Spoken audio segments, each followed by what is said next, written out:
এই বিডিআর হত্যাকাণ্ড ছিল ফ্যাসিবাদের একটি গভীর ষড়যন্ত্র। তাদের ক্ষমতায় চিরস্থায়ী করার একটি ষড়যন্ত্রের একটি নীল নকশা ছিল এবং সেই নীল নকশা অনুযায়ী দেশকে সবার দৃষ্টিভঙ্গি পাল্টানোর জন্যই তৎকালীন সময় শুধু বিডিআরদের হত্যা করেনি, 57 জন চৌকস সেনা কর্মকর্তাকে হত্যা করে তারা সীমাবদ্ধ ছিল না। পরবর্তীতে তাদের স্ত্রী, তাদের মেয়ে, তাদের উপরেও যে অত্যাচার, অনাচার, ব্যভিচার করেছে, এটিও আস্তে আস্তে গণমাধ্যমের মাধ্যমে আমরা দেখতে পাচ্ছি বের হয়ে আসছে। এই বিষয়গুলো আসলে কোনোভাবে একজন দেশপ্রেমিক হিসেবে আমরা মানতে পারি না। আমি আশা করছি যে আগামী 19শে জানুয়ারি যারা সেই সময় এই ষড়যন্ত্রের অংশ ছিল না, যারা ষড়যন্ত্রের শিকার হয়েছে, তাদেরকে অবশ্যই জামিন দিতে হবে।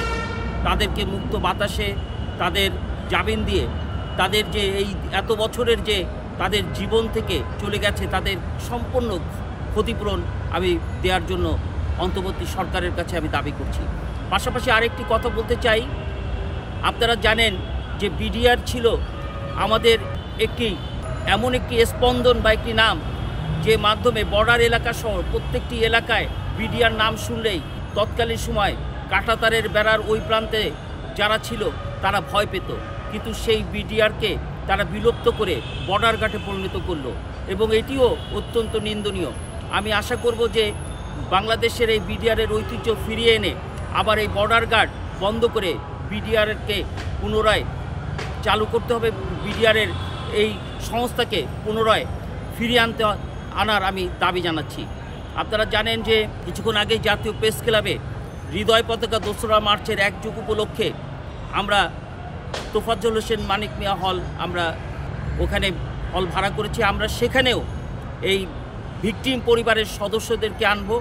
আমরা সেখানেও এই বিডিআর হত্যাকাণ্ডের এই ভিকটিম পরিবার তাদের মুখ থেকে এই বিষয়গুলো বলবে। আমরা সেই চেষ্টা বা প্রচেষ্টা করব যে আগামী 19শে জানুয়ারি যদি যারা ষড়যন্ত্রের শিকার হয়েছে, রোশনালের শিকার হয়েছে, তারা যদি ন্যায় বিচার না পায়, আমরা আমাদের বাংলাদেশ জাতীয় মানবাধিকার সমিতির পক্ষ থেকে এই ভিকটিম পরিবারকে সাথে নিয়ে আমরা মানববন্ধন সহ আমরা সরকারের সংশ্লিষ্ট জায়গায় আমরা স্মারকলিপি প্রদান করব। আমরা পরবর্তীতে আরও বৃহত্তর কর্মসূচি আমরা দেব এবং আমরা বিশ্বাস করি আমাদের এই সকল কর্মসূচির সাথে বিডিআর পরিবারের সদস্যরা, ক্ষতিগ্রস্ত সদস্যরা উপস্থিত থাকবেন, যারা ষড়যন্ত্রে ছিল না, চক্রান্তে ছিল না, কিন্তু রোশানলের শিকার এবং ষড়যন্ত্রের শিকার, তারা আমাদের পাশে থাকবেন। এবং যারা এই ষড়যন্ত্র করেছে, চক্রান্ত করেছে, যারা মদত দিয়েছে, আমরা তাদের শুধু দৃষ্টান্তমূলক শাস্তি নয়, আমরা তাদের ফাঁসি চাই। অচিরেই ফিরিয়ে আনার জন্য সরকারকে উদ্যোগ নিতে হবে।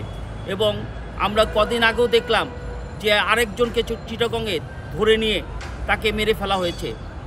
এই স্বাধীন দেশে এখনও কারা এইসব করছে, আজকে তার সুনির্দিষ্ট তদন্ত করে তাদেরকে বের করতে হবে।